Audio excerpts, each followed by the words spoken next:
pour MSF, c'est un cri d'alarme parce que depuis la réduction de ces financements et je dirais même la coupe pour certains, ça a effectivement affecté les services qui sont essentiels. Et ça, c'est notamment, nous le voyons dans la distribution alimentaire et les soins de santé, l'accès à l'eau potable ou les services d'assainissement. Et ça nous pensons que dans les jours à venir, ça va être encore plus grave.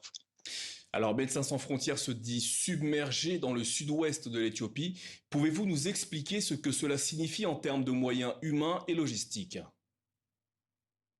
Oui, puisque ici, pour rappel, puisque Gambela, c'est une région qui est située effectivement dans le sud-ouest et c'est à la frontière avec le Sud-Soudan.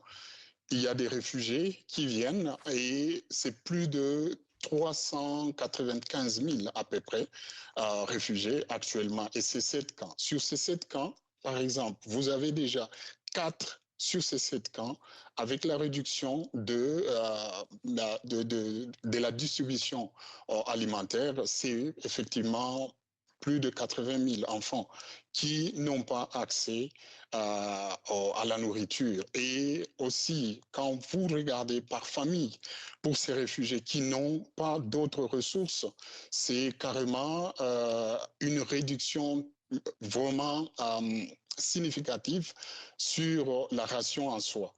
C'est presque, on est allé pratiquement de 2100 calories par personne, par famille, à environ 600 calories. Et ça, c'est plus grave. Et nous craignons que, effectivement, dans les jours à venir, ça posera des problèmes de malnutrition sévère pour les enfants.